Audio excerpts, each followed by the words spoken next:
अच्छा जी, कल वाला एक सवाल करे थे हम। भाई हिम्मत करके ज़रा रोज़ाना आया करें।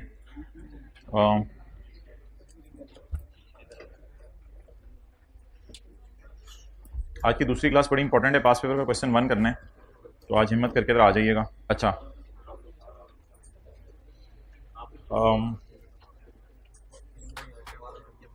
कल हम सवाल करे थे ये वाला।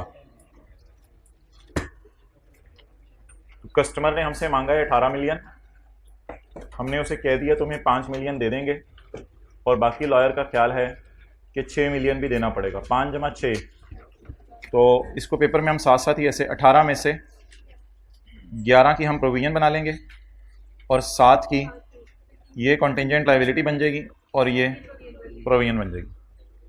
अब ये कल वाला सवाल पेज 372। अब बता दें प्रोविजन या पेबल मिला के कितना बनाया? 11 के लिए हम लायबल फील कर रहे हैं। ओएल ने अपने सप्लायर के खिलाफ केस कर दिया दिसंबर में। सप्लायर ने प्रिंसिपली मान लिया कि मैं 9 मिलियन दे देता हूं, तो 9 मिलियन मिलना वर्चुअली सर्टन हो गया, तो 9 मिलियन का रिसीवेबल रिकॉर्ड कर लेंगे। अब एंट्री बन जाएगी एक्सपेंस डेबिट प्रोविजन क्रेडिट और रिसीवेबल डेबिट इनकम क्रेडिट। लेकिन 3 मिलियन के बारे में भी लिख के आएंगे अंग्रेजी में। We will disclose a contingent asset giving the brief nature of event and estimate of things are very easy, very very very very very very easy. अच्छा भाई खामोश हो जाए। और you people are not suppose to, online वालों ने भी अब तो शिकायत कर दी है कि प्लीज़ तालियां बंद कर दी जाएं, हमें डिस्टर्बेंस होती है, तो प्लीज़ थोड़ा सा ध्यान रख लें लोगों का। तो दावा किया था आपने 18 का, कस्टमर ने देने हैं आपने 11, तो मैंने कहा था 11 की एंट्री कर दें, और मिलने आपको 9 कंफर्म, तो 9 की एंट्री कर दें, रिसीवेबल डेबिट खर्चा क्रेडिट। और वो सारी discussion it will be recorded as a separate asset in balance sheet. However in SOCI, Fikra सुनिएगा, however in SOCI the expense relating to provision may be presented net of reimbursement of ₹9। वो दरख्शिंदा सितारे हाथ खड़ा कर दें जिन्होंने ये वाला सवाल और क्वेश्चन 7 जिसपे हमने 45 मिनट लगाए थे कल लिखा है। 1 2 3 4 हाइब्रिड में प्लीज। भाई आप खेल लें स्टैंडर्ड से, फिर आई कैप खेलते हैं आपसे तो आपको बुरा लगता है। अजीब लोग हैं, कंसोलिडेशन का होमवर्क छोड़ते नहीं थे, इसका क्लास वर्क करते नहीं है, होमवर्क इसका दिया नहीं जा रहा, क्लास वर्क तक नहीं कर रहे। It's height of anything. Past paper का क्वेश्चन 18 कितने लोगों ने लिखा घर में? 1 2 3 4 5। अब देख लें, you can watch the seriousness of people and how they are playing with IS 1037 जी। So it's height of anything. अच्छा, कल पार्ट बी के अंदर हमारा एक फड्डा शुरू हुआ था एम्प्लॉयज़ को निकालने वाला। उस फड्डे को इंशाल्लाह हम कंक्लूड करते हैं। पहले मुझे IS 10 का गोइंग कंसर्न करवा लेने दें। IS 10 का गोइंग कंसर्न करते हैं, फिर कल वाले फड्डे को इंक्लूड के फिर आज फाइनल अकाउंट का सवाल शुरू करते हैं। फिर IS 1037 साथ साथ चलाते रहेंगे हम। अच्छा हाँ जी,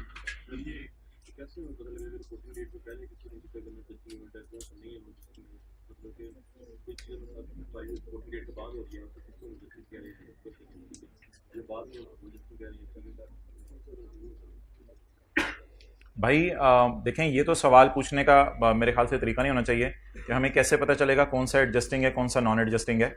सवाल पूछने का तरीका ये होना चाहिए कि जो 16 एडजस्टमेंट्स हैं एक पेज के ऊपर आपने कराई थी, उन 16 में से मुझे इन 6 में मसला आ रहा है कि मुझे एडजस्टिंग लग रही है, आपने नॉन एडजस्टिंग बताई है। 16 के 16 में तो मसला नहीं आ सकता।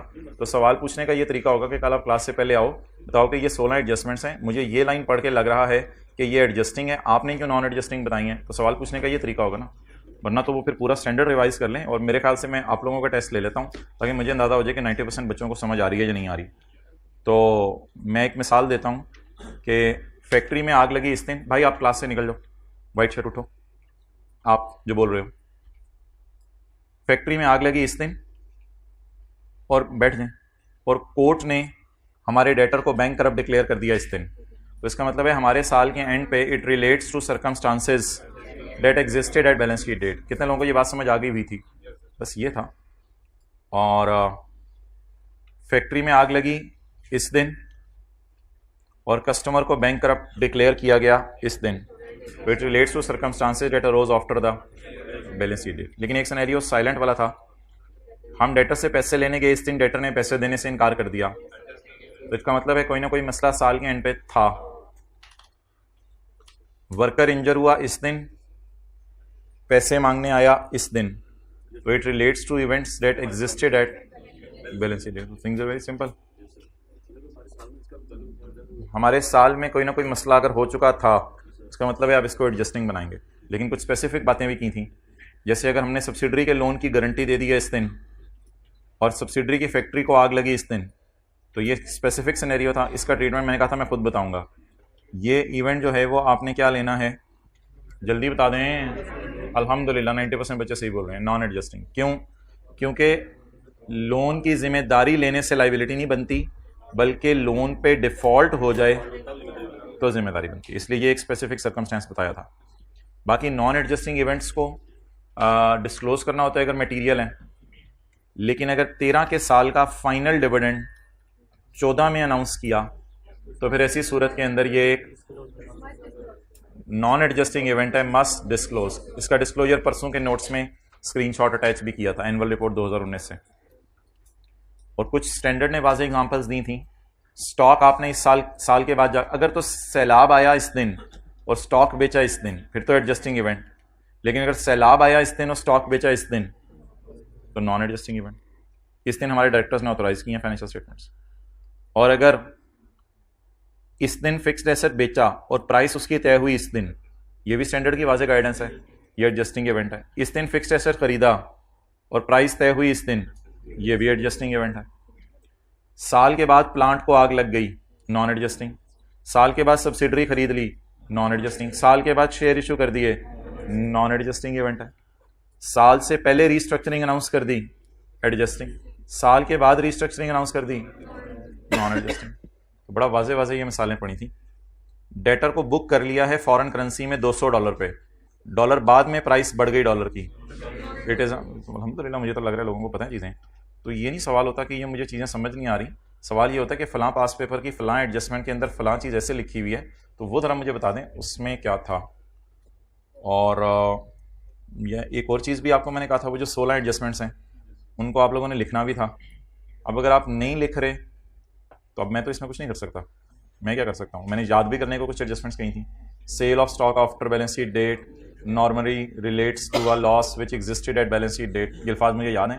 इफ़ यू आर नॉट याद करेंगे, you are not writing it down again and again, so what can I do? जी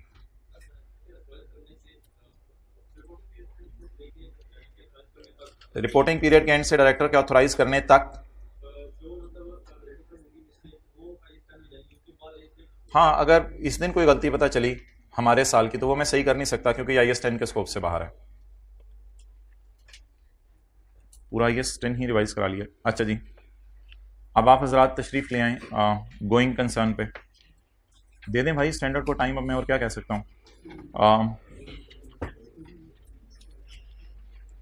लिखवाने पे कल आप लोगों ने 45 मिनट ज़ाया करवा दिए थे पास पेपर के क्वेश्चन 7 पे। Going concern,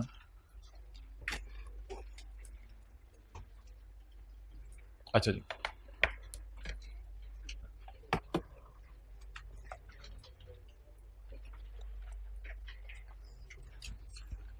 page number 352।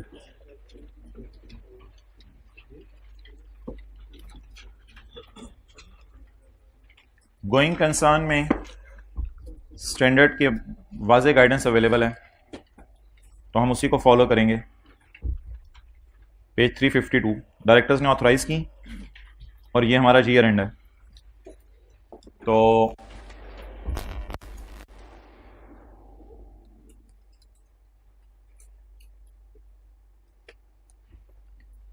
इस दिन गवर्नमेंट ने कहा कि कारोबार बंद कर दो। अब ये सोलली साल के बाद कोई मसला बने जिस वजह से गवर्नमेंट ने कहा कारोबार बंद कर दो, तो क्या कारोबार बंद करने की वजह से एसेट्स उसी प्राइस पर पड़े रहें किताबों में जिस प्राइस पर पड़े हुए हैं, या सारे एसेट्स को रियलाइजेबल वैल्यू पे ले आए, चाहे ये चीज साल के बाद ही क्यों ना हो? ये देखने में नॉन एडजस्टिंग इवेंट है लेकिन इसको क्या बनाएंगे, क्योंकि गोइंग कंसर्न ही बिजनेस की मेन चीज है। गोइंग कंसर्न अजम्पशन ये होती है अकाउंटिंग में कि हम एज्यूम करेंगे कि हमारा बिजनेस चलता रहेगा, तो that is a going concern assumption. तो गोइंग कंसर्न अजम्पशन अगर साल के बाद भी, though its relates to a circumstances that arose after the balance sheet date, but still we will adjust our financial statements. तो still it is adjusting event, note करें ये adjusting event है। साल के बाद गवर्नमेंट ने कहा कारोबार बंद कर दो और साल के एंड पे कोई मसला नहीं था, तो अब आप अपनी फाइनेंशियल स्टेटमेंट को एडजस्ट करें। कैसे? सारे एसेट्स को किस पे ले आए, रियलाइजेबल वैल्यू पे, फेयर वैल्यू टाइप चीज ही होगी। हाँ,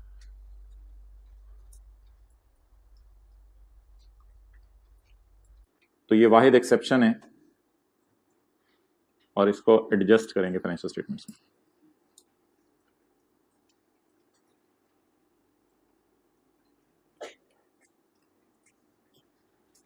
कारोबार बंद करने का मतलब क्या होता है? Going concern assumption, going concern assumption जो हमारी है वो हिट हो गई है। Going concern assumption is not valid. अब गोइंग कंसर्न अजम्पशन हमारी वैलिड नहीं रही, we are forced to close down the business. Hybrid में बातें ना करें। We are forced to close down the business.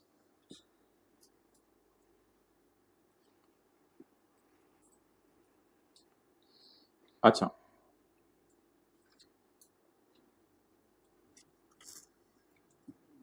अब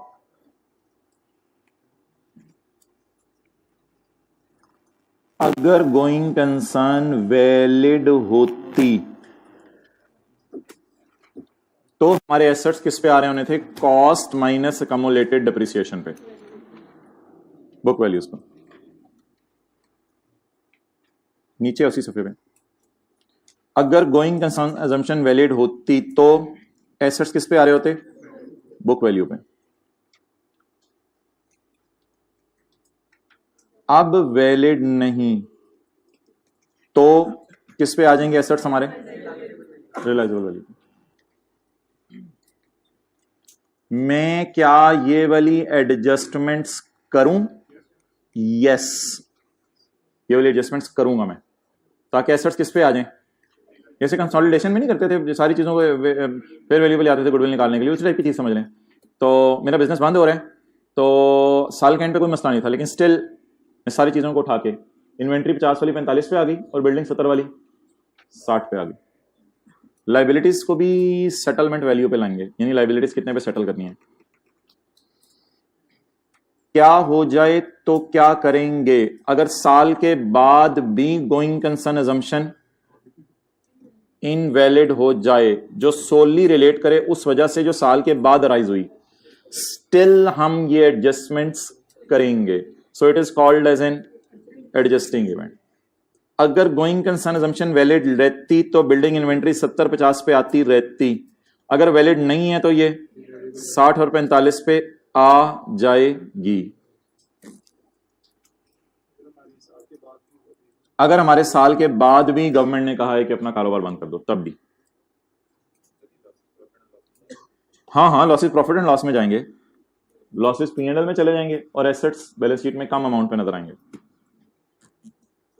अब चीज इज वेरी सिंपल। उसको अब क्या, बैलेंस शीट में कितनी वैल्यूज पे नजर आएंगे एसेट?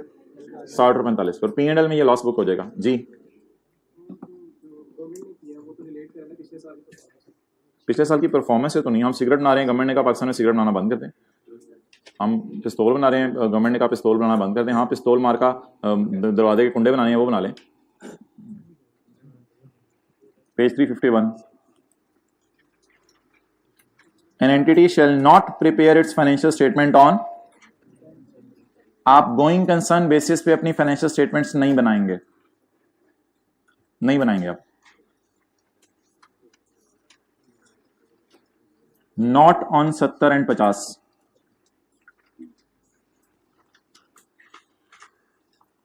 से नो टू 70 एंड 50। अगले सफे पे नजर आ रही हैं दो फिगर्स आपको, इनको इनकार करें। लाइन लिखा करें ताकि बात समझ आए। An entity shall not prepare its financial statements on going concern, say no to 70 and 50 and please गले लगा 60 एंड 45। कब? An entity shall not prepare its financial statements on going concern, अगर एंटिटी डिटरमिन करे after the reporting period, चाहे बाद में भी, even after the reporting period, चाहे साल के बाद भी आपको पता चले। क्या क्या क्या क्या क्या? मेरी नीयत बन गई है बिजनेस बंद करने की, गवर्नमेंट ने नहीं कहा, मेरी नीयत बन गई है बिजनेस बंद करने की। Number 2, it intends to cease trading, मैं अपनी चीजें बेचना बंद करना चाहता हूं। एक ही बात होगी, लिक्विडेट द एंटिटी, पूरा बिजनेस बंद कर दें या चीजें बेचना बंद कर दें। It has no realistic alternative but to, हमारे पास कोई ऑल्टरनेट नहीं बचा बट टू, बिजनेस बंद करने के अलावा हमारे पास कुछ बचा ही नहीं। Forced by government, force by government, government ने फोर्स कर दिया, इलाके वालों ने फोर्स कर दिया, इलाके वालों ने फोर्स कर दिया। भाईजान ये क्या तुम लोगों ने जो है वो चौक के ऊपर कॉलेज खोला हुआ है, ये लुटना चाहिए तुम लोगों ने, इशारे पर असला रहता है हर वक्त, इलाके वालों ने मजबूर कर दिया, तो we will force to close the business, no other option left. देखेंगे फिर बाकी क्लासें ग्राउंड में करवाएंगे। अच्छा जी, आपने गोइंग कंसर्न पे चीजें नहीं बनानी। कब? जब साल के बाद आप खुद कारोबार बंद कर दें, करने का सोच लें, या कोई आपको कह दे कारोबार बंद करो।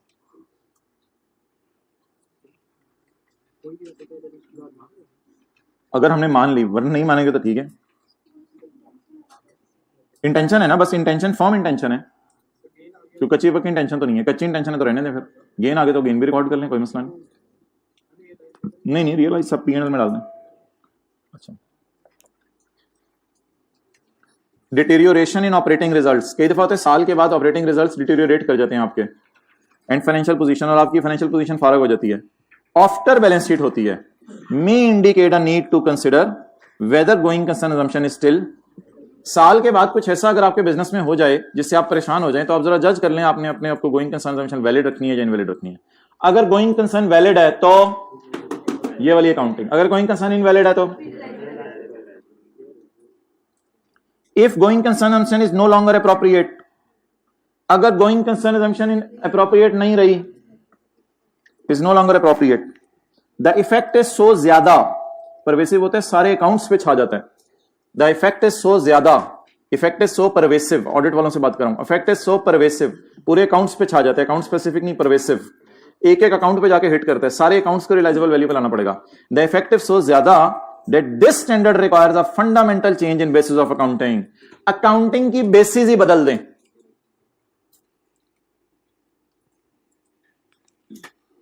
बस इसको काट दें, अकाउंटिंग की बेसिस ही बदल दें, और किस पर ले आएं? न्यू बेसिस बताएं, रियलाइजेबल वैल्यू, रियलाइजेबल वैल्यू पे ले आएं, चाहे साल के बाद भी पता चले।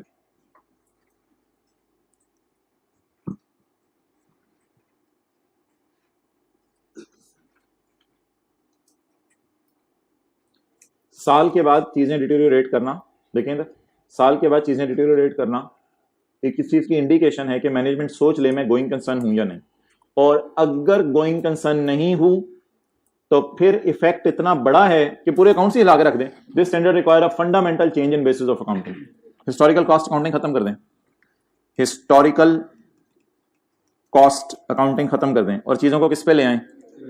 रियलाइजेबल वैल्यू पे, because effect is so pervasive, पूरी फाइनेंशियल स्टेटमेंट पे इसके साथ छा जानी है।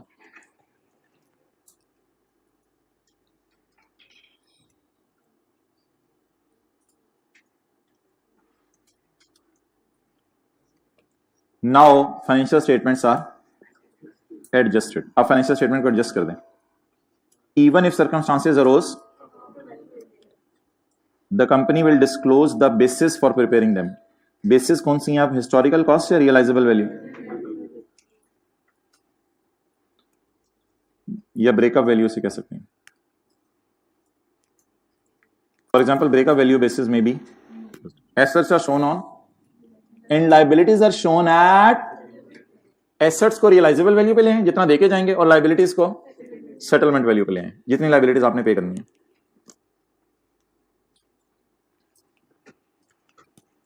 अच्छा, मैंने आपको ये पढ़ाया है, ये और ये तो आसान सी बात है, मैंने आपको भी दरमियान वाला पढ़ाया है। इफ एंटिटी इज नॉट अ, अगर आपको लगे आप गोइंग कंसर्न नहीं है, मैंने आपको ये पढ़ाया, ये वो तो पढ़ाया नहीं अभी। तो the financial statements are not prepared on 70 and 50। Financial statements are not prepared on 70 and 50। 70 and 50 वाली कौन सी अकाउंटिंग है? Historical cost accounting.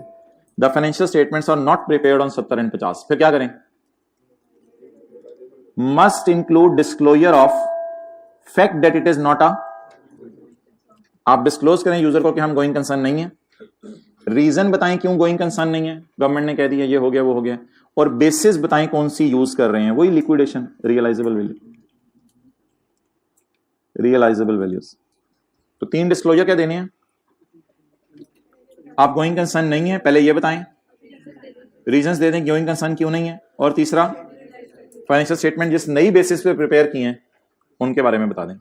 नई बेसिस कौन सी हैं जिसमें हम चीजों को किस पे ले आए हैं? 60 और 45 पे।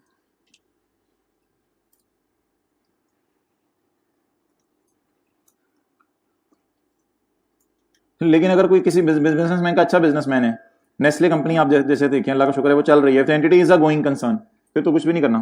The financial statements are prepared on, तो फिर 70 और 50 पे चीजें शो करें, कौन पूछने वाला है?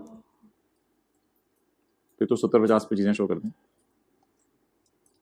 एक है दरमियान वाला सिनेरियो अजीब सा, वो अब नया सिनेरियो है, वो ये है कि गोइंग कंसर्न है लेकिन डर लग रहा है कि शायद नहीं है। ये अजीब सी बात है, गोइंग कंसर्न है लेकिन डर लग रहा है शायद कुछ हो जाए, वहमी। इसको तो पता चल गया गोइंग कंसर्न नहीं हूं, इसको पता चल गया if the entity is a going concern but there is a doubt that it will be continue operating as a going concern और नॉट, या डर है कि मैं गोइंग कंसर्न रहूंगा या नहीं, तो क्या करें? हाँ, फाइनेंशियल स्टेटमेंट को 70-50 पे ही रखें, अल्हम्दुलिल्लाह। फाइनेंशियल स्टेटमेंट को 70-50 पे ही रखें। और ये कौन बोला था? और ये बताएं कौन बोला था? आप, और क्लास से निकलोगे अगर। अच्छा, दूसरा, मस्ट इंक्लूड अ डिस्क्लोजर, एक डिस्क्लोजर डालें आप of material uncertainties causing the doubt, यानी कि इसका मतलब लिखें किस वजह से डाउट है, वो वजह बताएं। कि हो सकता है महल्ले वालों की कोई मीटिंग हुई हो और आपको कानों कानों से खबर हो गई हो, लेकिन आप बड़े स्ट्रांग बंदे हैं, आपके पास भी बदमाश मौजूद है, तो लिखें उर्दू में क्या लिखा है, किस वजह से डाउट। चलें, अगर गोइंग कंसर्न है तो बस फिर गोइंग कंसर्न पे ही रहें, अगर गोइंग कंसर्न नहीं है तो बता दें गोइंग कंसर्न नहीं है, रीजन बता दें और नई बेसिस बता दें, और अगर गोइंग कंसर्न है लेकिन डाउट है कि रहेंगे या नहीं, तो फाइनेंशियल स्टेटमेंट्स को 70-50 पे ही रखें। लेकिन अच्छा लाइबिलिटीज को किस पे लाने हैं? मिसाल के तौर पे एक लाइबिलिटी है, उसकी कैरिंग अमाउंट है 90, लेकिन मुझे पता है कि मैं उसकी मिन्नतें करके सेटल कर दूंगा 88 पे, तो मुझे एक प्रॉफिट आएगा, उसको मैं बुक कर लूंगा, प्रॉफिट आएगा कितना? 2 का। तो लाइबिलिटीज को किस पे ले आए? सेटलमेंट वैल्यूज पे। हो सकता है बैंक से जाके लोन माफ करा लूं, लेकिन इसके लिए उसके पास जाना पड़ेगा, उसके पास जाके उससे एग्री कराना पड़ेगा, यार ये बस कर दो, मेरा कारोबार बंद हो रहा है, अगले को हो सकता है दिल में रहम आ जाए। नहीं, बस वो फिर आप अगले के पास जाएं, पहले यही मैं कह रहा हूं, अगले के पास जाएं, खुद ही सोच के मत करें, अगले के पास जाएं, उससे मनाएं कि मैंने तुम्हें 88 देनी है, अब खुशी बुक कर लें। तो एसेट्स को किस पे ले आए? ना भाई बातें नहीं, रियलाइजेबल वैल्यू पे, और लाइबिलिटीज को सेटलमेंट वैल्यूज पे।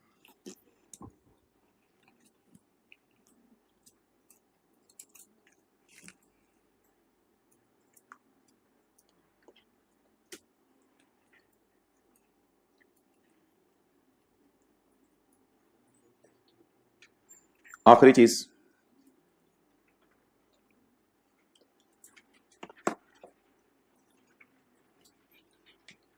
uh, 28 दिसंबर को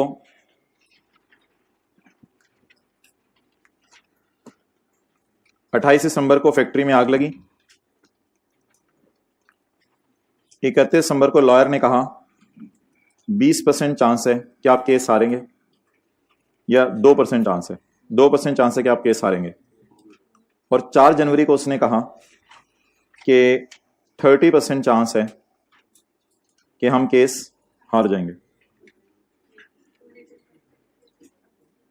अब मेरे ख्याल से अभी फाइनेंशियल स्टेटमेंट्स डायरेक्टर्स ने ऑथराइज नहीं की, आप अपडेट कर दें डिस्क्लोजर्स, क्योंकि लॉयर की मैंने कहा था अगर 2 बातें पेपर में दे दे, एक लॉयर की बात इधर बता दे 31 दिसंबर को और एक डायरेक्टर के साइन होने से पहले, तो लॉयर की कौन सी बात माननी है? लेटेस्ट बात माननी, क्योंकि केस तो हमारे साल वाले ही चल रहे हैं ना। तो 1 मिनट मुझे जरा पढ़ लेने दें। इधर ये क्या है? कुछ भी नहीं।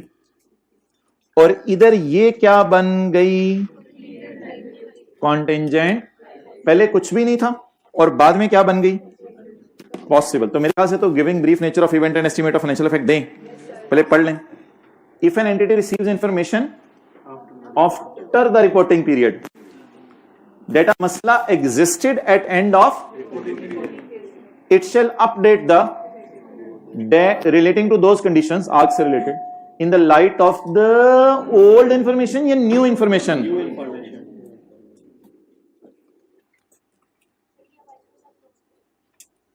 वाइस वर्सा हो जाए तो डिस्क्लोजर अपडेट करके फारग कर दें, यानी डिस्क्लोजर डिलीट कर दें, फिर वेल डन। अगर वाइस वर्सा हो जाए तो पहले डिस्क्लोजर आपने बना लिए होंगे, लेकिन अभी अकाउंट यूजर्स के पास तो गई नहीं चीजें, 4 जनवरी है, तो उन्हें डिलीट कर दें।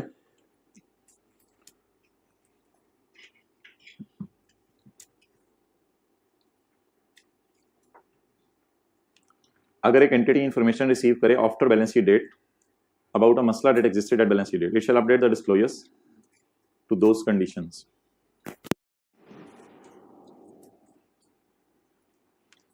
लिखें 31 को सोचा था डिस्क्लोज नहीं करेंगे, आप 4 जनवरी के मुताबिक डिस्क्लोज कर दें। 31 को सोचा था डिस्क्लोज नहीं करेंगे, आप 4 जनवरी के मुताबिक डिस्क्लोज कर दें।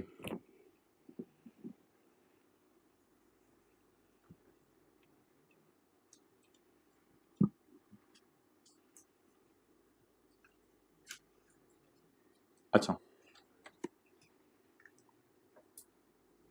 अब आप मुझे ये बताएं कि IAS 10 में कौन कौन से डिस्क्लोजर हो गए? एक तो अगर मैं इसको वो देना शुरू करूं, नंबरिंग अलिफ पे 349 पे फाइनल डिविडेंड हो गया अलिफ। दूसरा बे किस दिन ऑथराइज हुई डायरेक्टर्स ने फाइनेंशियल स्टेटमेंट की? अगले से अगला सफा, पिछला सफा भाई आपकी बुक में 351। अलिफ बे पे किस ने ऑथराइज की और किस दिन ऑथराइज की।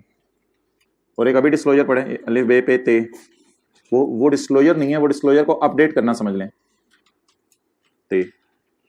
और एक मशहूर जमाना डिस्क्लोजर है नॉन एडजस्टिंग इवेंट, अगर मटेरियल है तो उनकी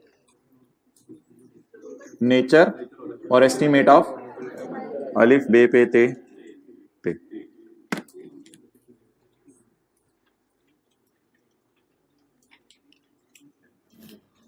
बे पे ते टे सारे आपको एक ही पेज पे नजर आ रहे हैं, बे पे ते टे।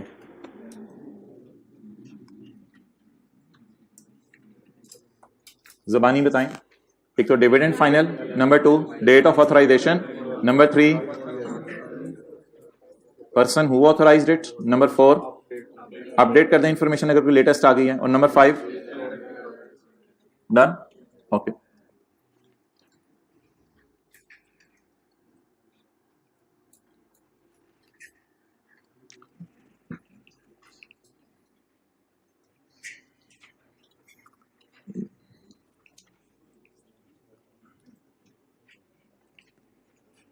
अच्छा जी, फाइनल अकाउंट्स का आज एक सवाल करना है।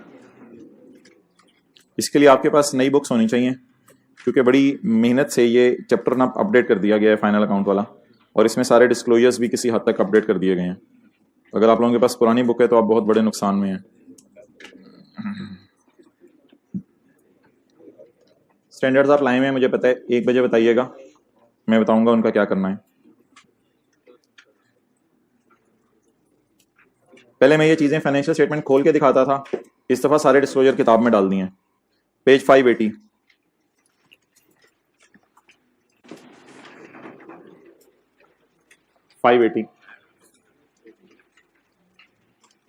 नेस्ले कंपनी की बैलेंस शीट आ रही है।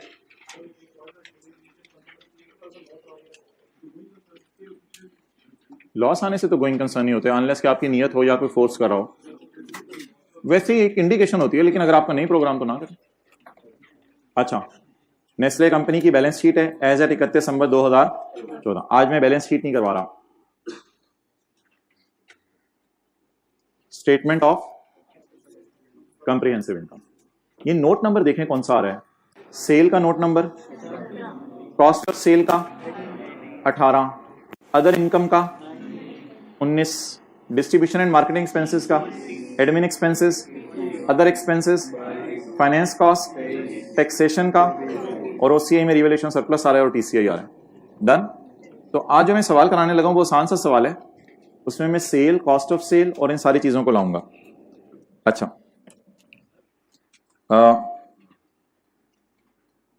फैक्ट्री के खर्चे कहां जाते हैं, इसलिए हम कंसोलिडेशन में जब लिखा होता था प्लांट या मशीनरी की डिप्रिसिएशन, तो हम कहते थे कि इसको कॉस्ट ऑफ सेल में ले जाएं, क्योंकि प्लांट और मशीनरी होता ही फैक्ट्री के। लेकिन अगर कभी लिखा आ जाता था फैक्ट्री बिल्डिंग, फैक्ट्री फर्नीचर, तो उनको भी हम कॉस्ट ऑफ सेल में ले जाते थे। ये फैक्ट्री हो गई। पहली या दूसरी क्लास में ना आपको तस्वीर दिखाई थी एक, आपको पता नहीं बनी हो या ना बनी हो, जब हम लैब में भी गए थे। जोश, अल्लाह का शुक्र है। फैक्ट्री के अंदर जहां लेबर काम कर रही है, लैब को छोड़ें वो IS 38 की चीज है, फैक्ट्री के अंदर जहां लेबर काम कर रही है इसके खर्चों को डालना होता है कॉस्ट ऑफ सेल में। फिर एक सेल्स ऑफिस होता है, हमारा शोरूम, जहां पे हमारी प्रोडक्ट्स बिक रही होती हैं, लश पश एसी लगे हुए, चिन पन पन, तो यहां के जो खर्चे होते हैं ये डालते हैं एडमिन एंड सेलिंग में। एक तीसरा लाइन आइटम होता है P&L के फेस पे, दैट इज हेड ऑफिस के खर्चे। ये हेड ऑफिस अकाउंटेंट्स बैठे होते हैं और लीगल प्रोफेशनल्स होते हैं, लॉयर्स होते हैं, हमने हायर किए हुए, नौकरी पर रखे हुए, या हम एक कंसल्टेंट हायर कर रहे होते हैं, ऑडिटर भी आके इधर ही बैठते हैं। हेड ऑफिस जहां अकाउंटिंग हो रही होती है चीजों की, और डिफरेंट किस्म के खर्चे होते हैं, तो इसके खर्चे कॉस्ट ऑफ सेल में डालते हैं फैक्ट्री के। सेल्स ऑफिस के खर्चे जो है वो एडमिन एंड मार्केटिंग में डालते हैं, और हेड ऑफिस के खर्चे जो है वो एडमिन में डालते हैं। और बचे कुछ खर्चे, मिसाल के तौर पे ऑडिटर की फीस है, तो ऑडिटर की फीस को फैक्ट्री या इसमें डालने के अदर एक्सपेंसेस में नहीं जाती। अदर एक्सपेंसेस में मैं बताऊंगा क्या जाता है, तो हेड ऑफिस वगैरह के खर्चों में डाल देते हैं ऑडिटर फीस, और इसके एडमिन एक्सपेंसेस नाम दे दिया जाता है। तो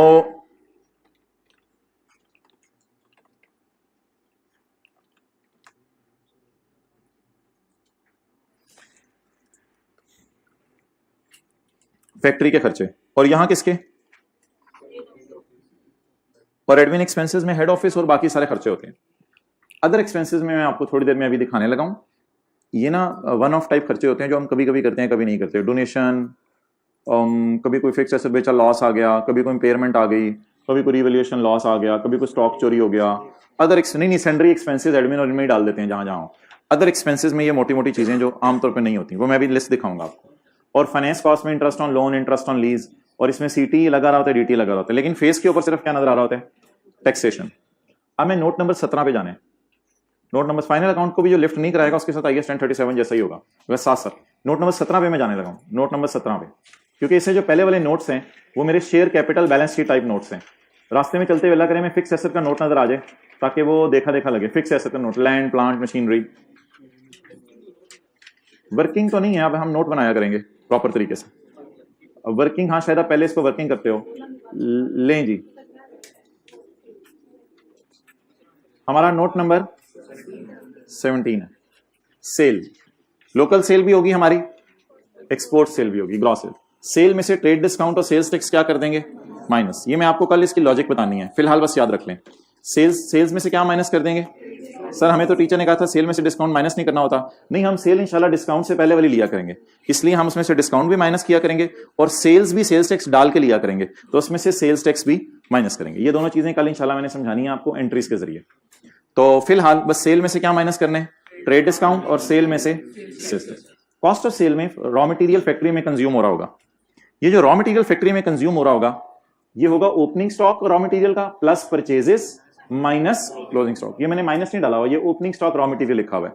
plus purchases raw material minus factory की लेबर की सैलरीज, फैक्ट्री के अंदर बिजली, फैक्ट्री के अंदर स्टोर्स एंड स्पेयर, फैक्ट्री में भी कोई ट्रैवलिंग हो जाती है, फैक्ट्री का रेंट, फैक्ट्री की रिपेयर, फैक्ट्री में कोई पैकिंग एक्सपेंसेस हैं, फैक्ट्री की डिप्रिसिएशन, फैक्ट्री में कोई चीजें इस्तेमाल करें जिसकी रॉयल्टी दे रहे हैं, फैक्ट्री में कोई मटेरियल इनडायरेक्ट पैकिंग मटेरियल इस्तेमाल कर रहे हैं, इनडायरेक्ट लेबर इस्तेमाल हो रही है, फैक्ट्री के सिक्योरिटी गार्ड वगैरह, और फैक्ट्री के सुपरवाइजर की सैलरी। इन सारे खर्चों को जब जमा किया जाता है तो इनका नाम कॉस्ट ऑफ सेल नहीं रखा जाता, इनका नाम जो है वो मैं आपको बताऊंगा क्या रखा जाएगा। इनका नाम रखा जाता है टोटल फैक्ट्री कॉस्ट। इनका नाम क्या रखा जाता है? Total factory cost. इसमें 3 खर्चे होते हैं, मटेरियल, लेबर और ओवरहेड्स। अब ये बातें आप लोगों ने पता नहीं कैसे लिखनी है, मैं तो साथ साथ लिख रहा हूं अपने लिए। मटेरियल, लेबर, आसान आसान सी बातें आज सारी वो, इसलिए मैंने कहा था आइए 37 हो गया, काफी दिन करते हुए एक समझे का सवाल कर लें। मटेरियल, लेबर और ओवरहेड। अब आप मेरे से ये सवाल पूछेंगे सर इनडायरेक्ट मटेरियल और इनडायरेक्ट लेबर इधर आ रहे हैं, इसको आप यार 1 मिनट मुझे बात तो कर लेने दो, मैं फिर अब ये पूरा कर लूं, कॉस्ट ऑफ सेल पे सवाल ले लेता हूं, चलने भी नहीं देते। अच्छा, इनडायरेक्ट मटेरियल और इनडायरेक्ट लेबर के बारे में आपके जहनों में ये सवाल आ सकता है कि इसको आपने क्यों नहीं मटेरियल और लेबर में डाला? भाई इसलिए कि इसके साथ हम लिखा करेंगे डायरेक्ट मटेरियल और डायरेक्ट लेबर। डायरेक्ट मटेरियल वो होता है जो इस कुर्सी के ये जो सारा फोम वगैरह और ये सारा लोहा वगैरह, ये डायरेक्ट, आप लोग ना बताएं, ये डायरेक्ट मटेरियल है। डायरेक्ट लेबर वो हाथ हैं जो डायरेक्ट कुर्सी को बनाने में इस्तेमाल हुए हैं, ये हो जाएगी डायरेक्ट लेबर। इनडायरेक्ट मटेरियल जो होता है, इस कुर्सी के गिर्द कोई पैकिंग मटेरियल है, वो आप लिख सकते हैं, वो इनडायरेक्ट मटेरियल है। या ये जरा नोट करो कौन बोल रहा है, या फैक्ट्री का कोई सिक्योरिटी गार्ड है, उसकी तनख्वाह, that will be considered as, बरकत के लिए क्लासें ले रहे हैं, लिख कुछ भी नहीं रहे, तो इनडायरेक्ट मटेरियल पैकिंग मटेरियल हो सकता है, और इनडायरेक्ट लेबर फैक्ट्री का कोई सिक्योरिटी गार्ड या फैक्ट्री का सुपरवाइजर है, वो भी इनडायरेक्ट। डायरेक्ट लेबर सिर्फ वो होती है जो डायरेक्ट चीजें हाथ हैं, जैसे ये वो मिसाल में दिखाया था, हाथ लगा रहे थे वो बंदे और चीजें बना रहे थे। इसको कहते हैं material plus labour plus overhead is equal to total.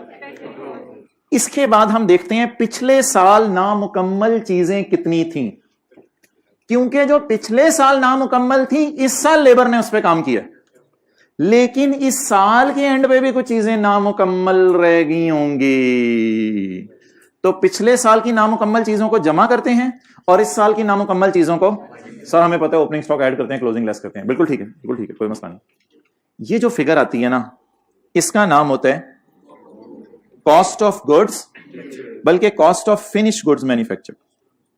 ये वो फिनिश गुड्स होती हैं जो आप मैन्युफैक्चर करते हैं। इसके बाद आपके पास कोई पिछले साल स्टॉक पड़ा होता है जो बिका नहीं होता। एक होता है रॉ मटेरियल, जैसे लोहा गाड़ी बनाने के लिए, टायर। एक होता है वर्क इन प्रोग्रेस, जैसे गाड़ी का लोहा और टायर जोड़ दिए हैं, अभी बंपर लगाना है पीछे, और ये एक होती है फिनिश गुड्स, तैयार गाड़ी। Opening stock finish goods minus closing stock finish goods, इसको आप कहते हैं कॉस्ट ऑफ सेल, इसको कहते हैं कॉस्ट ऑफ। लेकिन ऐसा भी हो सकता है आप कुछ चीजें खरीद के बेच रहे हों, तो फिर उनकी भी कॉस्ट ऑफ सेल होगी, परचेज्ड फॉर रीसेल। इसमें फिर ओपनिंग स्टॉक होगा जमा परचेज माइनस क्लोजिंग स्टॉक। कई चीजें आप बना के बेचते हैं, बना के, और ये वाली चीजें आप खरीद के बेचते होंगे, इन सबको जमा कर लेंगे, ये आपके कॉस्ट ऑफ सेल चले जाएगी P&L के मुंह पे। कोई बंदा नजर मार के आए ये फिगर सही है? कोशिश की थी इन फिगर्स को सही करने की, क्योंकि ये बहुत लंबा खाता है जो किताब में खोल दिया गया है। ये फिगर सही है? हाँ, 82614। तो ये वो जो एनुअल रिपोर्ट 2019 में आपको दिखाता था, उस तरह की हमने किताब में डालने की कोशिश की है। अच्छा, नाउ माय क्वेश्चन इज कि what is the final version of cost of sale? Raw material used plus direct labour plus overhead will give me total factory cost plus opening work in progress minus cost of finished goods बनी। लेकिन कुछ पिछली भी पड़ी होंगी, उन्हें add करके, मिसाल के तौर पे बनी 50, पिछले साल की 10 पड़ी हुई हैं, तो कितनी बिक सकती हैं? 60। हो सकता है सारी बिक गई हों, उनमें से 2 रह गई हों भी। तो stock finish goods opening eight closing less, it will be my cost of.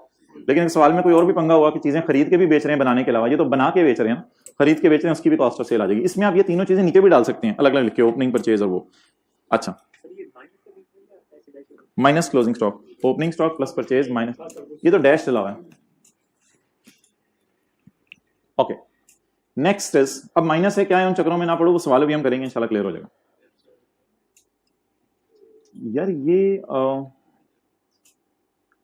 आप बनाएं नोट 18.1, इसको नोट में कहूं या सब नोट? नोट 18.1, इस तरह हम पेपर में किया करेंगे। नोट 18.1, सैलरीज कितनी है जी? 5.8 मिलियन, 5844 मिलियन, यानी 5844, ओ तेरी खैर, ये सैलरीज हैं आपकी। डन। सैलरीज और वेजेस में पड़ा है इतना इस साल का और इतना पिछले साल का, और इतना इस साल का और इतना, इसका मतलब है कोई रिस्पेक्टिवली वाला लफ्ज आने वाला, दो चीजें पड़ी हैं। सैलरीज में पड़ी हैं प्रोविडेंट फंड के पैसे एम्प्लॉयज के लिए अलग करके रखे हैं, और उसके लिए हमने अकमुलेटेड कंपनसेटेड एब्सेंसेस, ये कोई होती हैं, एम्प्लॉय छोड़ के जा रहा हो तो उसको कुछ एब्सेंट ना होने के कोई पैसे दे दिए जाते हैं, तो हम प्रोविडेंट फंड वगैरह नहीं हुआ करेगा, हमारे सवाल में आमतौर पे ग्रेचुटी हो जाया करेगी। रिटायरिंग एम्प्लॉय को तोहफे के तौर पे पैसे दिए जाते हैं, इसे ग्रेचुटी कहते हैं। तो जब एम्प्लॉय छोड़ के जाएगा उसको ये पैसे देंगे, लेकिन अभी उसके लिए हम एक बास्केट में अलग करके रख रहे हैं। तो यूजर्स को हमने क्या बताया कि जो तनख्वाहें तुम्हें नजर आ रही हैं ये प्योरली वो घर नहीं ले गए, इसमें से कुछ तनख्वाहें ऐसी भी हैं जो उनके लिए अलग करके रख दी हैं एक बास्केट में, जब कभी वो रिटायर होंगे तो उनको हम दे देंगे। इज इट आ नोट या नोट की दुम? नोट की दुम। अब डिस्क्लोजर्स बनाया करने हैं, अटेंटिव रहें, वो प्लस माइनस से बाहर निकल आए, डेबिट क्रेडिट से। फाइनल अकाउंट का सवाल डिस्क्लोजर का आया करेगा, बड़ा आसान सा सवाल। डिस्क्लोजर का इसलिए आसान सवाल होता है कि ये वाली अंग्रेजी लिखी होगी, आपने एज इट इज उठा के लिख देनी होगी। अच्छा जी, उसके बाद अदर इनकम आ रही थी, interest income, scrap sale, PP कोई बेचा है, कोई भी अदर इनकम, सारी चीजें पढ़नी जरूरी नहीं है। डिस्ट्रीब्यूशन एंड मार्केटिंग एक्सपेंसेस, वो जो गाड़ियों का शोरूम था, salaries, advertisement, selling, carriage outward. Customer ने कहा गाड़ी जहाज के जरिए कराची भेजो, तो जहाज का जो किराया पड़ा वो कैरेज। ये कोई ट्रेडमार्क लाइसेंस भी जरूरी नहीं, सवाल बताया करेगा कोई, हमने कोई ट्रेडमार्क किसी का यूज करे होंगे। Forwarding expenses, commission to sales staff. अच्छा, प्रोविजन फॉर डाउटफुल डेट ना आई कैप आजकल इसमें डाल रहे हैं मार्केटिंग एक्सपेंसेस में, प्रोविजन फॉर डाउटफुल डेट।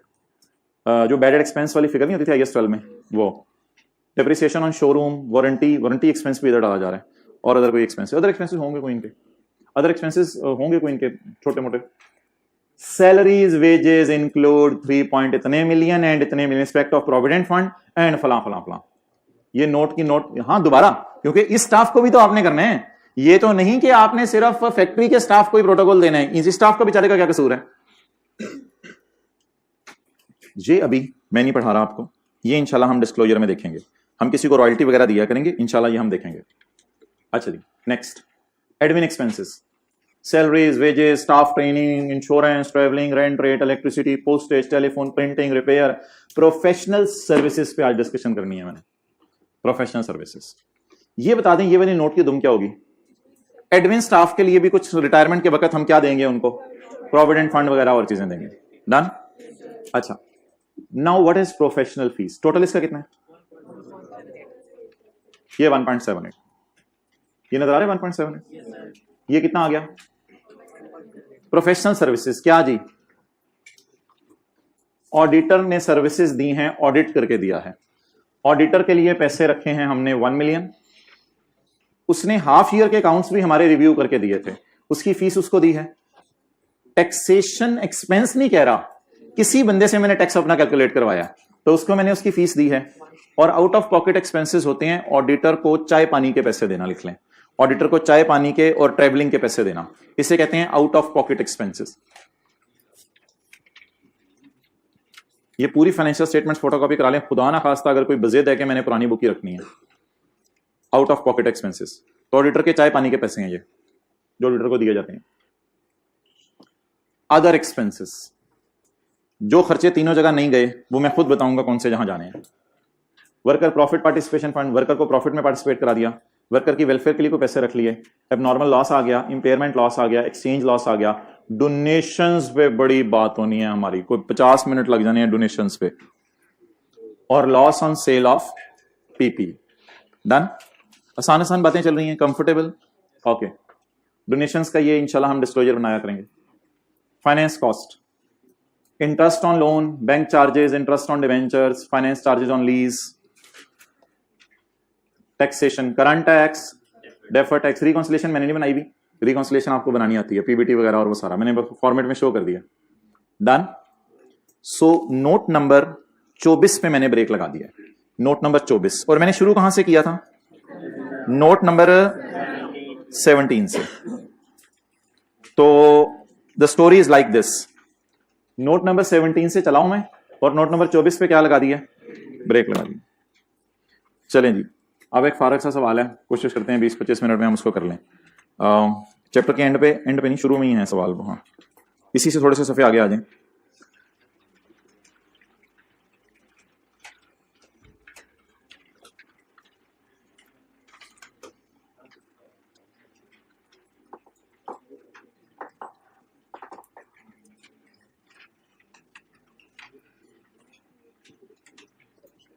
लें जी, एक फाइनल अकाउंट का सवाल हमने पहले भी किया हुआ है, पास पेपर का question number 11। Fix Pakistan limited is a listed company, page number 602। Fix Pakistan limited is a listed company and is engaged in the business of manufacturing and marketing of personal care and food products. Following is the extracts from its trial balance. Sale हो रही है manufactured goods की, credit side पे आनी चाहिए, agree करते हैं? Scrap cell लिख लें, अदर इनकम में जाएगी, या मेन इनकम है हमारी? अदर इनकम में जाएगी। अभी आपको बताया है सेल डिस्काउंट का नाम लिखें ट्रेड डिस्काउंट, ये कैश डिस्काउंट नहीं होता, सेल डिस्काउंट ट्रेड डिस्काउंट होता है। ट्रेड डिस्काउंट इसको हम सेल में से इंशाल्लाह माइनस करेंगे। Raw material opening, work in progress opening, finish goods raw material purchase, stores and spheres consume, salaries पता नहीं किस किस की, अल्लाह करे कोई आगे ब्रेकअप दे दे, मुझे पता नहीं, मैं तो परेशान ही रहूंगा वरना। सैलरीज किस किस की। आउटवर्ड फ्रेट एंड हैंडलिंग क्या होता है? कैरेज आउट, ये सेलिंग में जाना है।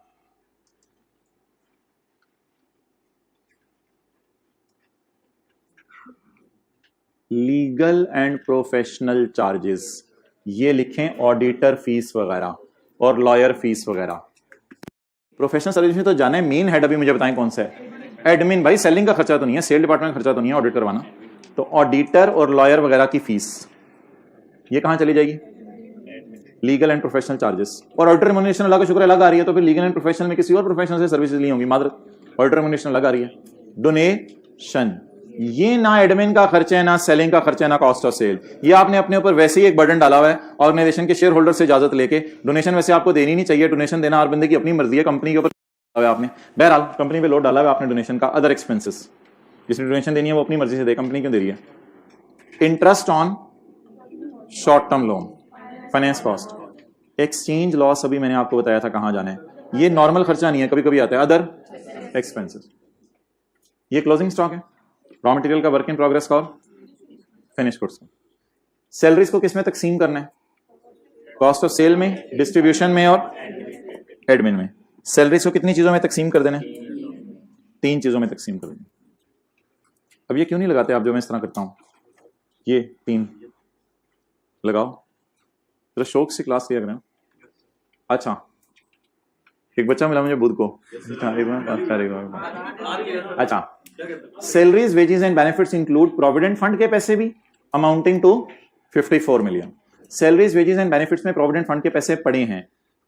मुझे जरा अंग्रेजी पढ़ के बताएं, इज इट एन एरर और वो डिस्क्लोजर बनवाना चाहता है? It is not an error. Salary में एम्प्लॉय को पैसे दिए हैं, it is not an error. वो क्या बनवाना चाहते हैं हमसे? डिस्क्लोजर बनवाना चाहता है।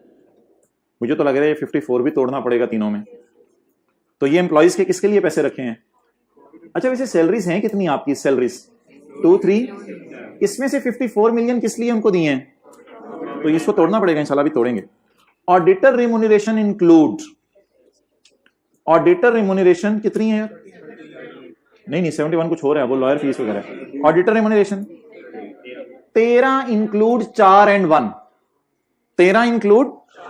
ऑडिटर रिम्यूनरेशन में ऑडिटर ने ही टैक्स कैलकुलेट करके दिया है, और ऑडिटर को चाय पानी का खर्चा हमने दिया है 10 लाख रुपए, और 40 लाख रुपए का उसने क्या कैलकुलेट करके दिया है? तो बाकी फिर ऑडिटर को किस लिए पैसे दिए होंगे?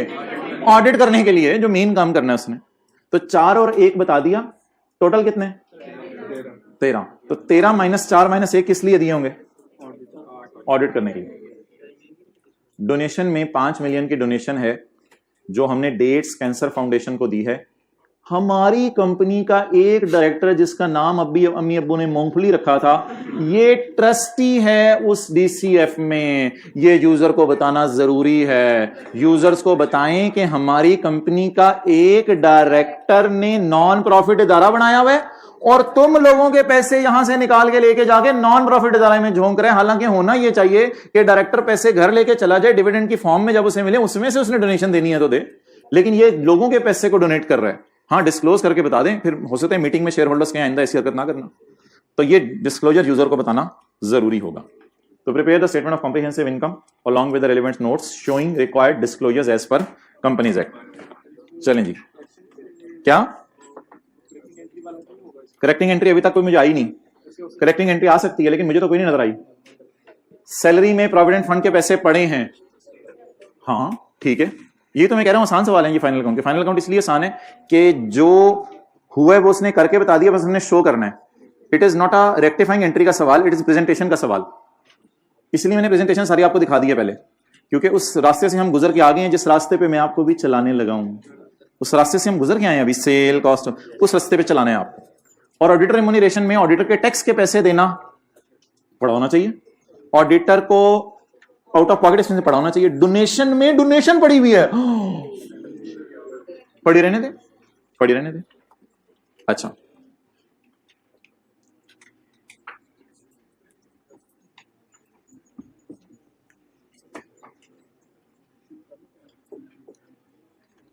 सर ये जिस रास्ते से आप गुजरे हैं और ये जो रास्ता आपने सारा दिखाया है पिछले 20 मिनट में, क्या ये रास्ता हमें पेपर में अवेलेबल होगा? नहीं।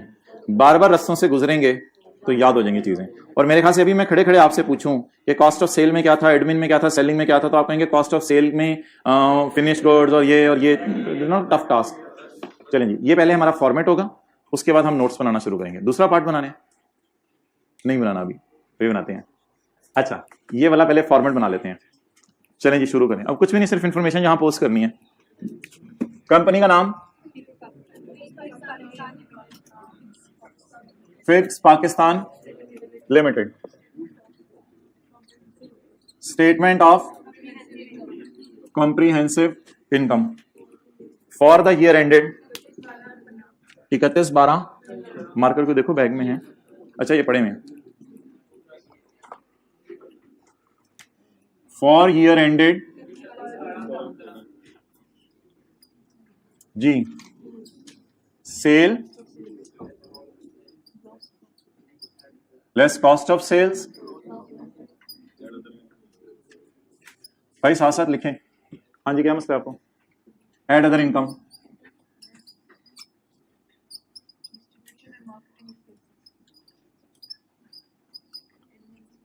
डिस्ट्रीब्यूशन एक्सपेंसेस,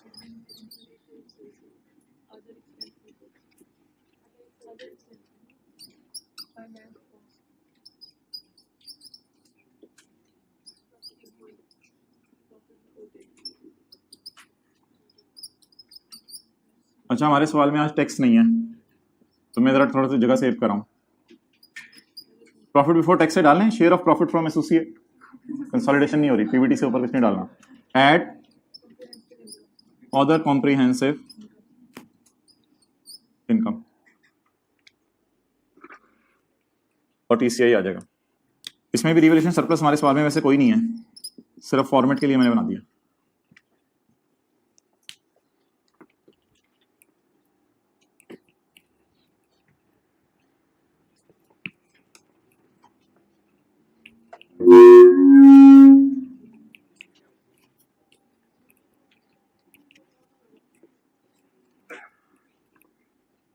सेल का डेटा सवाल में दिया हुआ है, नोट नंबर 1 बनेगा इसका। ये नोट नंबर आप 16 से शुरू कर लें, वो आपकी मर्जी है। मैं भी 16 से कर लें, 17 से कर लें। सर 431 से शुरू कर सकते हैं, कर लें कर लें। नोट नंबर 17, नोट नंबर हाँ 16 से शुरू करें, क्योंकि आपको पता होना चाहिए इससे पहले 15 नोट बैलेंस शीट के भी को बने हैं।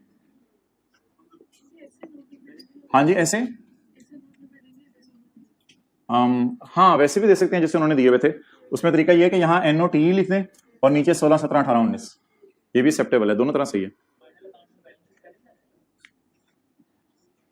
ऐसे सवाल अभी मैं कराऊंगा, फिलहाल मैं सिर्फ PNL का करा रहा हूँ। For further details you can take my ugly classes. Stay tuned.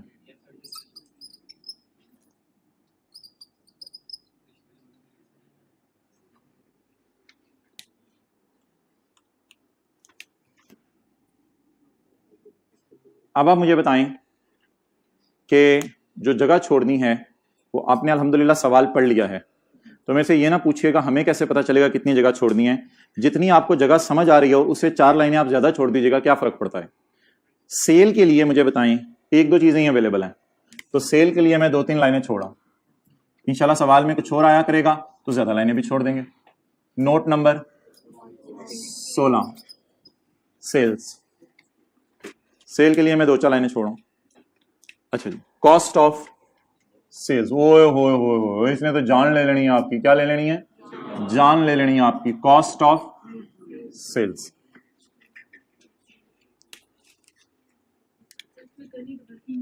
Working ही करनी है, बस नाम उसका क्या डालना है नोट करो।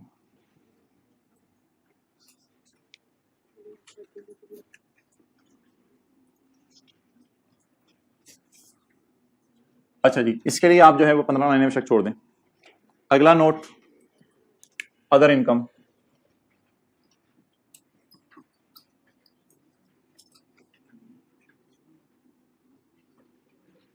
तीन चार लाइनें काफी हैं। सर हमें कैसे पता चलेगा? भाई 6 छोड़ दीजिएगा। डिस्ट्रीब्यूशन एक्सपेंसेस 4-5 लाइनें काफी हैं।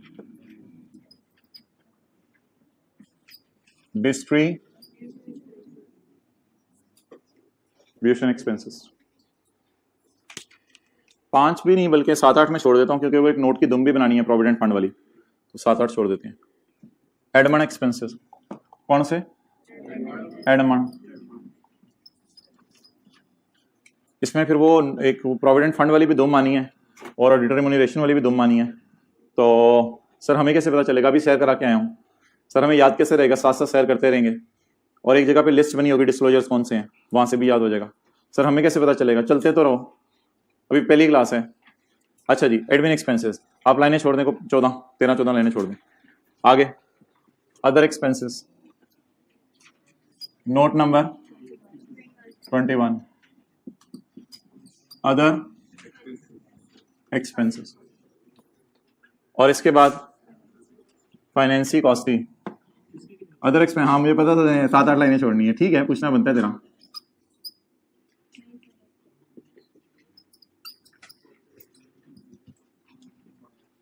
हम भी इसी तरह बैठे होते थे आप लोगों की तरह, ऐसे देख रहे हो, अच्छा ये तो आज नई शेयर शुरू हो गई यार। लेकिन अल्लाह का शुक्र है अगर पढ़ते थे फिर पास भी हो जाते थे पेपर, तो ऐसी कोई हवा चीज नहीं थी। और आजकल भी ऐसे बच्चे आ रहे हैं, पता नहीं क्या चीजों को। ओके अच्छा, इसके ऊपर भाई एक हेडिंग असल में देनी थी, वो अब आप दे दें या छोटी सी जगह निकाल लें। मैंने इसलिए नहीं वो हेडिंग दी क्योंकि वो मेरे पास जगह की कमी है। इस नोट 16 के ऊपर क्या हेडिंग देनी है कोई बताए, या सारे नोट्स के ऊपर? Fix limited notes to the for year ended 31/12/15। अगर इधर जगह नहीं है तो स्टार डाल के सफे के टॉप पे दे दें, लेकिन कहीं भी देनी है, जैसे लीज के नोट के ऊपर और बाकी नोट्स के ऊपर लिखते थे। Fix limited notes to the financial statements for year ended 31/12/15। चुप कराएं जरा, जिसको रोने की आवाजें आ रही हैं। भाईजान स्टैंडर्ड रो रहा है, उससे कहीं अभी आते हैं हम, अभी आते। अच्छा जी, अच्छा आपने जबान को दाएं बाएं किया, मैंने समझा बबल खा रहे हो। कुछ खा रहे हो? क्या खा रहे हो? टॉफी। मैं जिस बात से खेल रहे हो, देखो मैं पढ़ाते हुए तो खा नहीं सकता, आप सुनते हुए खा सकते हो। Sale of manufactured goods 56528। बस ये आपने इंश्योर करना है साथ वाला जागता रहे, ये आपका सबसे बड़ा ऑब्जेक्टिव है। बोलें जी 56528। Scrap sale other income. अच्छा सर बस ऐसे ही लिखना था ये? हाँ यार रशीद मैं क्या पता नहीं की होने लगा है। अब रिलैक्स हो जाएं, टेक लगा लें।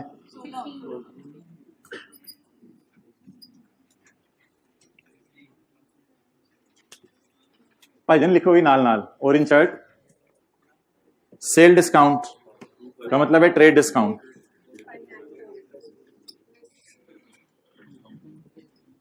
सेल डिस्काउंट जी।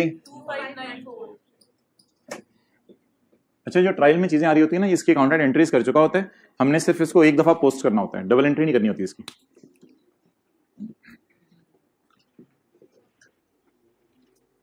रॉ मटेरियल, इसका जरा मुझे फॉर्मेट पहले बनवाएं। इसमें ना नहीं, डायरेक्ट मटेरियल कंज्यूम्ड, बस डायरेक्ट, वो ओपनिंग परचेज क्लोजिंग मेरे भाई इधर ही आ जाएगा। डायरेक्ट मटेरियल कंज्यूम्ड, अगला क्या होगा? एक लाइन मैंने छोड़ी है वो फिगर लिखने के लिए, डायरेक्ट लेबर, और अगला क्या होगा? Factory overheads. सवाल अभी हम पढ़ाए हैं, कुछ ज्यादा फैक्ट्री ओवरहेड्स नहीं है, कोई 3-4 ही हैं। इन तीनों को जमा करेंगे, इधर फैक्ट्री ओवरहेड्स 2-3 आ जाएंगे, इन तीनों को जमा करेंगे तो total factory cost, total factory cost add करेंगे opening work in progress, less करेंगे क्लोजिंग वर्क इन प्रोग्रेस, तो कॉस्ट ऑफ गुड्स मैन्युफैक्चर्ड आ जाएगा। कॉस्ट ऑफ गुड्स मैन्युफैक्चर्ड, इसमें ऐड करेंगे ओपनिंग फिनिश गुड्स, लेस करेंगे क्लोजिंग फिनिश गुड्स, तो cost of sale आ जाएगी। रॉ मटेरियल को अलग दिखाना जरूरी नहीं है, opening raw material plus purchase minus closing raw material, तो रॉ मटेरियल को अलग अलग दिखाना जरूरी नहीं है।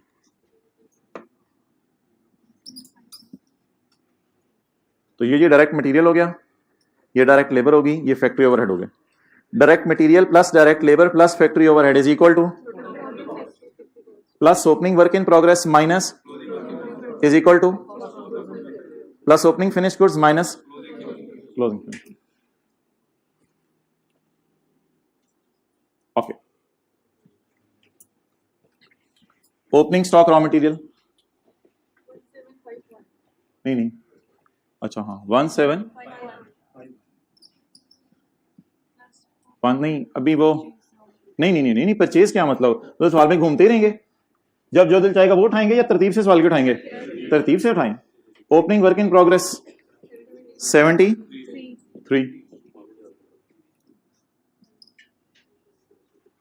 Material labour overhead total factory cost, work in progress finish goods. बाकी ये दरमियान वाले नाम मेरे ख्याल से आप नहीं भी लिखेंगे तो एग्जामिनर पनिश नहीं करेगा। Cost of good manufacture total factory cost, ये नाम बस लिखना, कॉस्ट ऑफ सेल। वैसे ये नाम भी लिखना जरूरी है, ऊपर लिखा हुआ है आपने, कॉस्ट ऑफ सेल है। रशीद चंगी वॉक हो जाती है। फिनिश गुड्स जी 1 2, चलो रशीद दोबारा चलिए। Purchases raw material 2 2 6 0 3।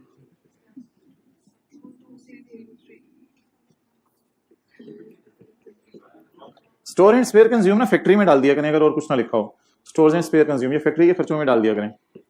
Stores and spare, factory overheads 180।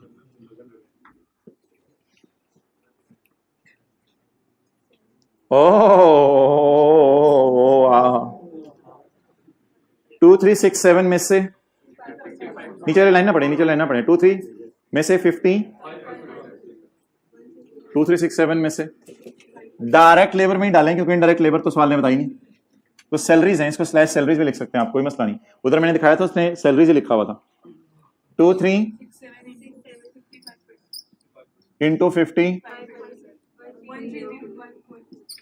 नहीं बस 1302 आ गया। अभी 2 3 6 7 के तोते करें। डिस्ट्रीब्यूशन में कितना डालें? 30% डालें।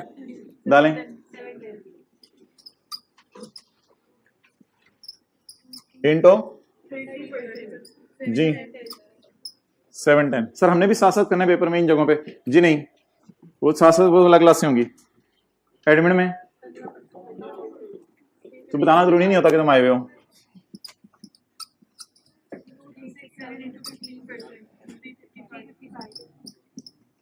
$350 और 7 टान।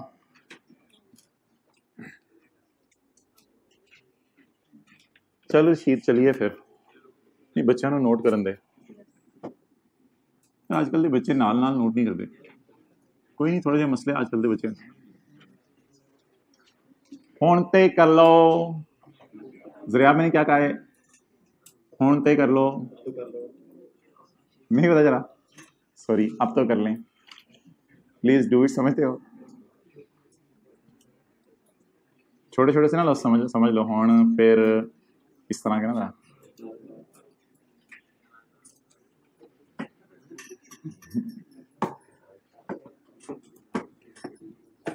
ठीक है, सवाल तो सही होया पर इंज ही है बस। चलो यहो जिहे आ जाए तो नंबर आ जाएंगे।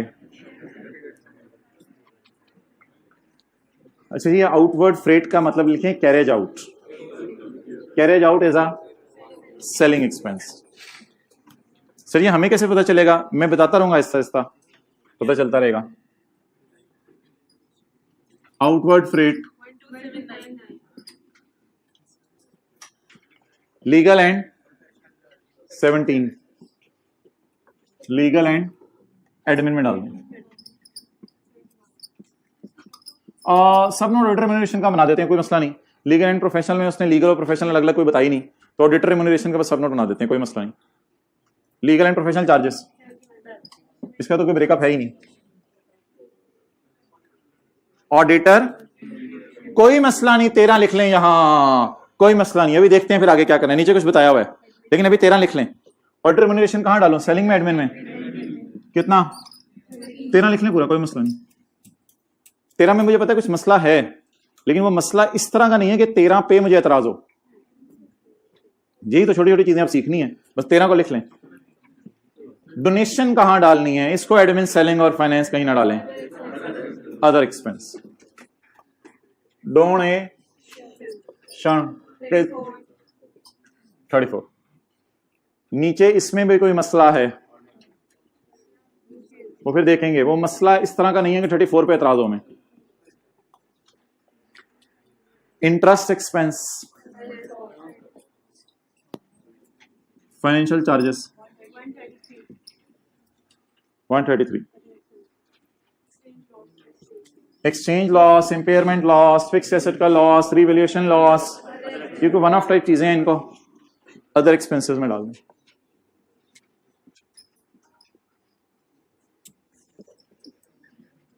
Vice please. अच्छा जी, रशीद है ना, तो मैं भी कर लांगा। बस कोई एक शय, एक दो शय मैनू लगता है इत्थे पा देंगे गलत जगह पे, तो बाकी तो मैनू लगता है हो ही जाएगा मेरे ख्याल नाल। अच्छा जी, आगे पीछे क्या मतलब?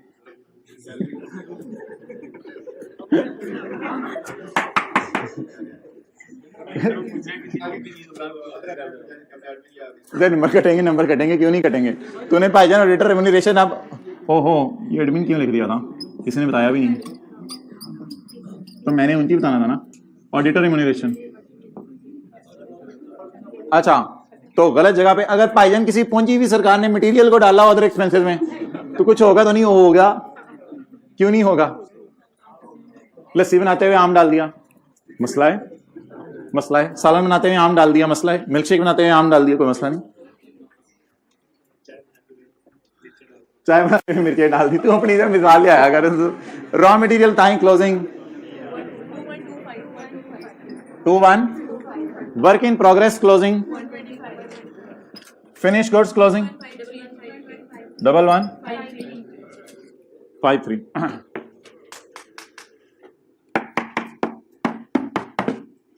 ओके,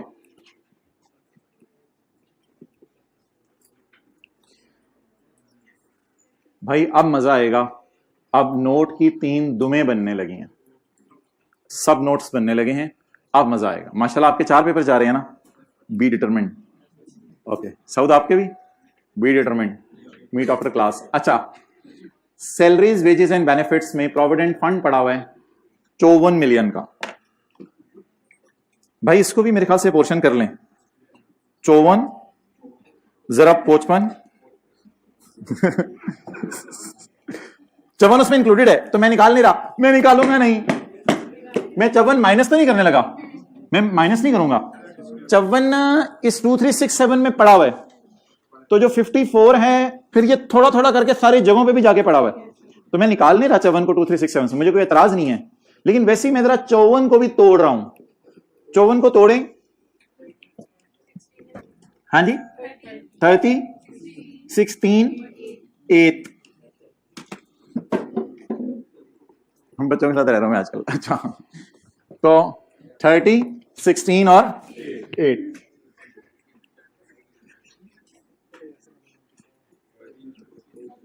लेकिन ये आप लोगों ने उधर ही वर्किंग शो करनी है, मैं आपको दिखाता हूं।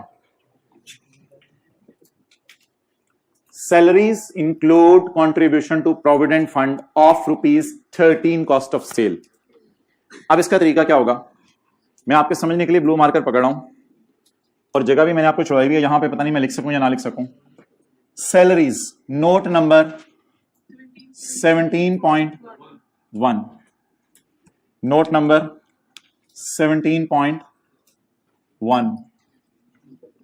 नोट 17.1, इधर मेरे पास जगह नहीं है। नोट 17. सैलरीज इंक्लूड, सर हमें तो इंग्लिश नहीं लिखनी आती, मैं कौन सा कह रहा हूं इंग्लिश, देखो मुझे भी पता है, मुझे भी नहीं आती। Salary include contribution to provident fund, अच्छा रशीद है काम सही है वैसे, वो उतनी अंग्रेजी चौके ना यार ठीक है, मैं क्या पता नहीं क्यों होने लग गया जरा, मैं कह रहा था कि कुछ भी नहीं, इन रिलैक्स करेंगे, अंग्रेजी यही वाली उठानी है। Salaries include contribution to provident fund, bracket वाला भी लिख सकते हैं साथ, अमाउंटिंग टू रुपीज। सर हम भी एब्रीविएशंस लिखेंगे, नहीं सर फिर आप क्यों लिख रहे हैं, मैंने सीए कर लिया हुआ है। Contribution to provident fund amounting to rupees 54 into, examiner को कैलकुलेशन शो करेंगे। इसको कहां पे लिखना है, इसको यहां पे लिखना है, मैंने बताया था, जगह छोड़ी भी है मैंने, कितनी लाइनें बताई थी, 15, 1 2 3 4 5 6 7 8 9 10, फिर भी 15 ही है, फिर भी 15 ही है। इधर अब अगर 2-3 छोड़ दिए तो फिर कंपनी जिम्मेदार नहीं है। अच्छा इस तरह नहीं कहते बड़ों को, अच्छा नहीं कहा ही ना करें, क्या रियलाइज कराना है, ठीक है छोड़े बड़े, नहीं शायद अगली दफा बड़े एहतियात करें, छोड़ दें आप इन चीजों को, खुद भी बड़े हो जाए, इग्नोर भी कर दिया करें कुछ चीजों को, हर चीज को रियलाइज कराना नहीं जरूरी होता अगले को। ये नोट 22 के एंड पे तब लिखा जा सकता है जब एग्जामिनर को नोट डाल दो ऊपर के, यार मैं भूल गया सी, ये तरतीब नहीं है ना, फाइनेंशियल स्टेटमेंट उठा के देखो, लेकिन अगर मजबूरी है तो फिर आप कोई तरीका देख लेंगे। नोट 17.1 गो समवेयर एल्स गा, अब देखते हैं उसका कोई हल सोचते हैं। एक नोट के लिए एक पेज छोड़ दो, कोई एक्स्ट्रा शीटों का पेपर है ये। अच्छा आगे चलें जी, डिस्ट्री नोट नंबर 19.1, रशीद है सही है, छोटियां छोटियां दुमा पाई जो अंग्रेजी पढ़ के।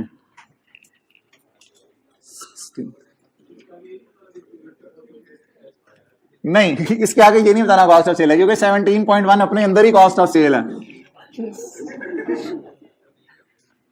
19.1 रशीद कॉपी पेस्ट कर ले, तू नहीं ये लिखना तो पड़ेगा, चल बंदा ले जाएंगे नाल। Salary include contribution two of rupees 54 into 30%।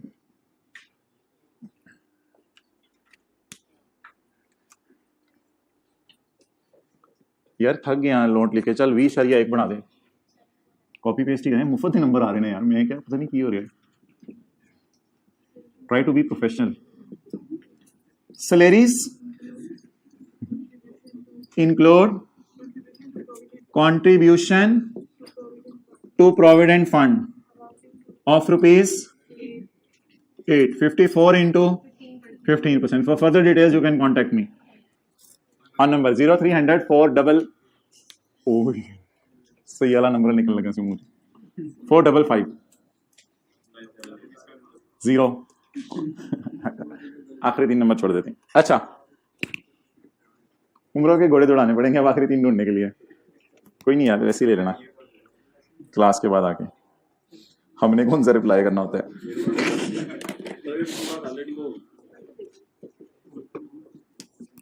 यार सीन भी कर लिया सर ने, कल का किया हुआ है, पता नहीं क्या यानी। अच्छा, ऑडिटर रिम्यूनरेशन में इंक्लूड है टैक्स सर्विसेज और आउट ऑफ पॉकेट एक्सपेंसेस। अच्छा, इसका ना आप ऐसे भी कर सकते हैं, इसका आप ऐसे भी कर सकते हैं कि अंग्रेजी बना दें। ऑडिटर रिम्यूनरेशन में ये पड़ा हुआ है, लेकिन वो जो मैंने दिखाया था उस तरह भी कर सकते हैं स्टेटमेंट फॉर्म में। तो ऑडिटर रिम्यूनरेशन का नोट बनाने लगा हूं मैं 20.2। सर कौन कौन से नोट बनाया करने हैं, हमें कैसे पता चलेगा? मैंने भी शेयर करा दी है सर, वो वही वाले यानी नजारे हुआ करेंगे रास्ते में। जी बिल्कुल, अच्छा सीधे है, सही है वैसे। ऑडिटर, हाँ मैं भूल गया, 1 मिनट, हाँ ये सब नोट का भी नाम रख सकते हैं आप, ऑडिटर रिम्यूनरेशन। इसमें अब ऑडिटर से टैक्स कैलकुलेट करवाया, आउट ऑफ पॉकेट के खर्चे हैं,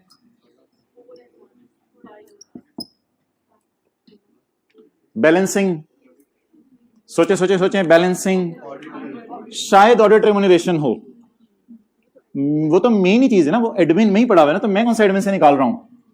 20 सर ये 2 ही मैंने इसका नाम रखा है ना।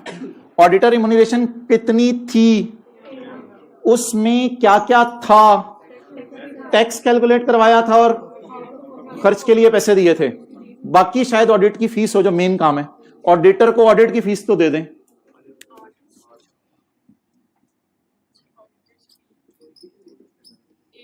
जी वो मैं बताने लगा। And if you are not comfortable you have another option जिसमें आई क्या पनिश नहीं करेगा। द ऑडिटर रिम्यूनरेशन ऑफ 13 अंग्रेजी लिख सकते हैं, include tax services of 4, out of pocket expenses of 1। फिर अगर आप 8 को नहीं भी लिख के आएंगे तो शायद वो नंबर ना ही काटे, लेकिन बेहतर है जिन चीजों को मैं इस फॉर्म में बना रहा हूं उन चीजों को बनाएं। सर कौन कौन सी चीजों को इस फॉर्म में और कौन कौन सी उस फॉर्म में बनाया करेंगे, अभी शेयर करके आ गए हैं, देख लिए हमने, देखते रहेंगे तो पता चलता रहेगा।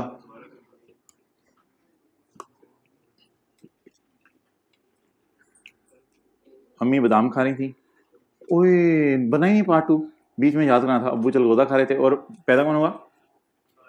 Mister peanut. क्या क्या इसने, बना दो पार्ट 2। उसने पार्ट 2 का है।